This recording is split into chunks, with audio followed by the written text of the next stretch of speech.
ಯಾವ ಟಾಸ್ಕ್ ಇಲ್ಲ ಏನಿಲ್ಲ. ನನ್ನ PCC ಪ್ರೆಸಿಡೆಂಟ್ ಈ ತರ ಇದೆ ಅಂತ ಫೋನ್ ಮಾಡಿದ್ರು. ಸೆಕ್ಯುಲರ್ ಪಾರ್ಟೀಸ್ ಎಲ್ಲ ಒಂದಾಗಿದ್ದೀವಿ. ನಾವು ಬಿಜೆಡಿಯವರು ಇಬ್ರು ಸೇರಿ ಒಂದು ಇಂಡಿಪೆಂಡೆಂಟ್ ಕ್ಯಾಂಡಿಡೇಟ್ ಒಬ್ಬ ಡಾಕ್ಟರ್ ಅವ್ರಿಗೆ ಹಾಕಿದೀವಿ ಅಂತ ಅವರು ನಂಗೆ ತಿಳಿಸಿದ್ರು. ಸೊ ಒಬ್ಬ ಪಾರ್ಟಿ ಅಧ್ಯಕ್ಷರು ಫೋನ್ ಮಾಡಿದಾಗ ನಾನು ಅವ್ರಿಗೆ ಗೌರವ ಕೊಡಬೇಕಾದ ನನ್ನ ಡ್ಯೂಟಿ. ನಾನೊಬ್ಬ ಪಕ್ಷದ ಅಧ್ಯಕ್ಷನಾಗಿರೋದ್ರಿಂದ ಜವಾಬ್ದಾರಿ ಇರೋದ್ರಿಂದ ಅವ್ರಿಗೆ ಬನ್ನಿ ಇಲ್ಲೇ ಎಲ್ಲ ಚೆನ್ನಾಗಿ ಒಳ್ಳೆ ವಾತಾವರಣದಲ್ಲಿ ಇವರಿಗೆ ನಿಮ್ಮನ್ನ ಇರಿಸ್ತೀವಿ ಅಂತ ಹೇಳಿ ಈ ದಿನ ಅವ್ರಿಗೆ ಅರೇಂಜ್ಮೆಂಟ್ ಮಾಡಿದೀವಿ. ಸೊ ಎಲ್ಲ ಬಹಳ ಖುಷಿಯಾಗಿದ್ದಾರೆ. ಎಲ್ಲರನ್ನು ಮಾತಾಡಿದೆ, ಎಲ್ಲ ಹೊಸಬ್ರೆಲ್ಲ ಇದ್ದಾರೆ, ಅವ್ರಿಗೆಲ್ಲ ಒಂದಷ್ಟು ಪಾಠ ಎಲ್ಲ ಹೇಳಿದೀನಿ. ಸೊ ಹೇಳಿ ಅವರೆಲ್ಲ ಎಲೆಕ್ಷನ್ ಹೋಗ್ತಾರೆ. ಸರ್, ನಿಮ್ ನಗುನ್ನು ನೋಡಿದಾಗ ಹೈಕಮಾಂಡ್ ಕೂಡ ಇನ್ನೇನು ಆಲ್ಮೋಸ್ಟ್ ನಿರಾಳವಾಗಿ ನಗ್ಬೋದು ಅನ್ನೋ ತರ ಇದೆ ಸರ್. ಅದೆಲ್ಲ ಇದೆ ಮಾತಾಡಿ ಫಸ್ಟ್. ಈಗ ಆಪರೇಷನ್ ಕಮಲ ಭೀತಿ ಏನಾದ್ರು ಇದೆಯಾ ಸರ್? ಹೌದು, ಆಪರೇಷನ್ ಕಮಲ ಮಾಡ್ಲಿಕ್ಕೆ ನಮ್ಮ ಅವ್ರ ಮೇಲೆಲ್ಲ ಬಹಳ ಒತ್ತಡ ಮಾಡಿ ಅವ್ರಿಗೆ ದೊಡ್ಡ ದೊಡ್ಡ ಆಫರ್ಗಳೆಲ್ಲ ಕೊಡ್ತಾ ಇದ್ದಾರೆ.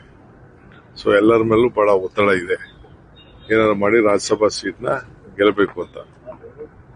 ಅಲಯನ್ಸ್ ಪಾರ್ಟಿ, ಕಮ್ಯುನಿಸ್ಟ್ ಅವರು, ಬಿಜೆಡಿಯವರು, ಕಾಂಗ್ರೆಸ್ ಅವರು 3 ಜನ ಸೇರಿ ಒಗ್ಗಟ್ಟಿನ ಕ್ಯಾಂಡಿಡೇಟ್ ಅನ್ನ ಹಾಕಿದ್ದಾರೆ. ಸೊ ಅದಕ್ಕೆ ಇದು ಮೊದಲನೇ ಹಂತ.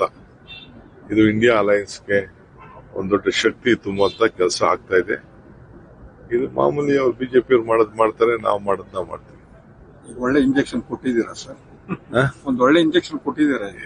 ಏನಿಲ್ಲ, ನಾವೆಲ್ಲ ಡಬಲ್ ಶೂಟರ್ ಕೆಲಸ ಈಗ ಸಮಾಪ್ತಿ ಆಗಿದೆ ಇಲ್ಲಿದ್ದು, ಈ ಸದ್ಯದ ಮಟ್ಟಿದ್ದು. ಏನಪ್ಪ, ನಾನು ನೋಡಿ ಬಾಲಣ್ಣ ಇದ್ದಾರೆ, ನಮ್ಮ ಯೋಗೇಶ್ ಇದ್ದಾರೆ, ಅವ್ರದ್ದು ಅನುಭವ, ಅವ್ರದ್ದು ಇಲ್ಲೆಲ್ಲ ಅವ್ರ ಕಷ್ಟದಲ್ಲಿ ನಾವಿದ್ದೀವಿ.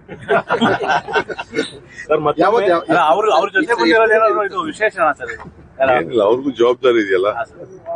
ಎಲ್ಲರಿಗೂ ನಮ್ಮ ಜಿಲ್ಲೆ ಎಲ್ಲ ಶಾಸಕರಿಗೂ ಜವಾಬ್ದಾರಿ ಇದೆ. ಎಲ್ಲರನ್ನೂ ಕಾಪಾಡ್ಬೇಕಂತ ನಾವು ಡ್ಯೂಟಿ ಅಲ್ವಾ. ಇಲ್ಲಿ ಯಾರು ಬರಲ್ಲ, ಅದು ಬೇರೆ ವಿಚಾರ. ಯಾರು ಬರೋಕ್ಕೂ ಆಗುದಿಲ್ಲ, ಮುಟ್ಟಕ್ಕೂ ಆಗುದಿಲ್ಲ, ಮಾತಾಡಕ್ಕೂ ಆಗುದಿಲ್ಲ. ಅವ್ರಿಗೆಲ್ಲ ಅವಕಾಶ ಬಿಡಿ, ಅದು ನಾವು ತೀರ್ಮಾನ ಮಾಡ್ತೀವಿ. ಈ ರಿಸಲ್ಟ್ ಸರ್, ಡಿ.ಕೆ. ಸರ್, ಈ ರಿಸಲ್ಟ್ ಮೇಲೆ ಏನಾದ್ರೂ ಮುಂದಿನ ಹೆಜ್ಜೆ ನಿಮ್ಮ ಕನಸಿನತ್ತ ಇರುತ್ತಾ? ನಾನ್ ಯಾಕ್ರಿ ಕನ್ಸ್ ಕಾಣ್ಲಿ? ನನ್ನ ಕನಸಲ್ಲಿ ಎಲ್ಲಿ ಶ್ರಮ ಇದೆಯೋ ಅಲ್ಲಿ ಫಲ ಇದೆ.